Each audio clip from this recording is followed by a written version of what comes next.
Hello everyone, this is your 5 and welcome to the Global Man Central Toy Review. And today we will be looking at the 2010 release by Mattel of the DC US Classics action figure review. And today's action figure review, we're looking at Wave 15, figure number 7 that comes with the Collect and Connect figure piece of Validus torso. And we'll be looking at the Sinestro Corps Batman. Now, I got this straight from eBay for 114 ringgit. Yes, it's really pricey. Not much of a choice because I just wanted to get Batman alone, and a lot of toy shops that actually sell the Validus Wave itself wants you to buy the whole set of the Validus Wave. So I really don't want to get the rest of the figures because I wasn't even interested to get them. I just wanted to get Batman. Now, speaking of Batman, Batman's packaging is very nicely done, especially on the back side of the packaging itself. You've got a lot of nice little artwork featuring a lot of the DC characters there. Now, inside the packaging, you've got Batman standing on top of the torso of Validus, and next to him is the yellow construct of the Batarang. Very nicely done. Now, the bottom corner here, it comes with a collector button, and you'll notice the image is, well, Sinestro Corps Batman. Very nicely done. Now, at the back of the packaging is even more interesting. First of all, you got a nice little image of the Sinestro Corps Batman.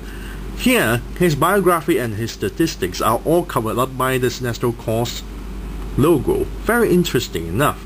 Basically, you're barely able to read anything in that because it's all covered up. But the biography and the statistics is about the same thing as the rest of the Batman packages. Now at the bottom, it showcases the rest of the wave itself. Number 1 will be Golden Pharaoh. Number 2 will be Omac. Number 3 will be Gem.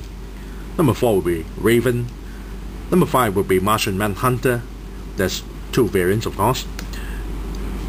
And number 6 will be Starman, also 2 variants. And the final figure will be Batman, the Sinestro Corps version. All the figures that comes with a Collect and Connect piece to build Validus. Very nicely done. So without further ado, let's open up this packaging so we can molest the toy. Be right back. And we're back after removing the figure and the rest of the stuff out from packaging. Now inside the packaging, it comes with the collector's button. Very nicely done with the Sinestro Corps Batman now. At the background, you got the Corps logo. Very nice. Back of the button itself, you got DC Comics 75, and you got a pin there. Very nice. Next, we have the torso of Validus, and you will notice there's nice little shading going on with the body itself, especially on the neck. There's a paint job on the purple and grey. Also, of course, inside of the joints itself is not painted, it's all pure plastic. So that's the lower torso here. But the sculpt of the muscles are very nicely done. You can see there tiny little details, especially on the neck. You can see the veins popping out. Very nice. Of course, this is just a torso, so nothing much to talk about. There's an articulation of the torso itself that goes inwards and outwards. Also, a neck joint that goes up and down. There you have it. Next, we'll take a look at the Batman's accessory, the yellow construct Batarang. Now, the entire thing is made of a yellow translucent plastic here, but much more thicker. And on this section here, the fist here is all spiked. It's like spiked fist. Very nicely done. On the other side is all hollowed out. It's meant to fit onto only the right hand because that's where the yellow ring is. Now above the fist, the spiked fist, is the enlarged, really big Batarang, and it's nicely detailed stuff. Despite that it's all plastic, especially on the translucent plastic, you can still see the details there. Very nicely done. Now, to fit onto the figure's hand, you cannot fit it where the fins are showing. You have to move the hand where there's a lot of clearing there and snap it on, like so. Otherwise, because at the end tip of the construct itself, it doesn't fit all the way in if you place it on this direction where the fins are. You can see that. So you have to put it on the side, which is a bit disappointing.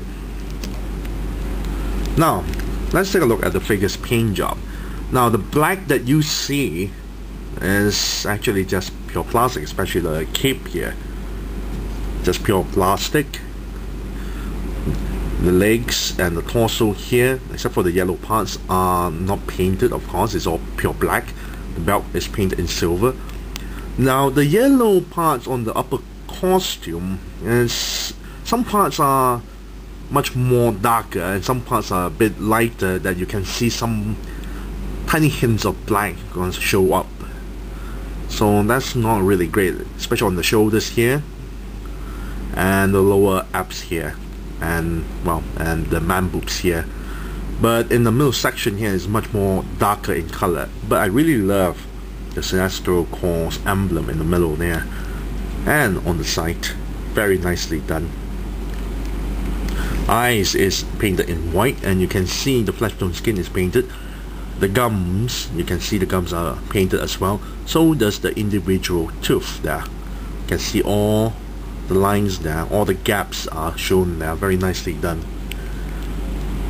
Ring, the yellow ring as well, it's painted.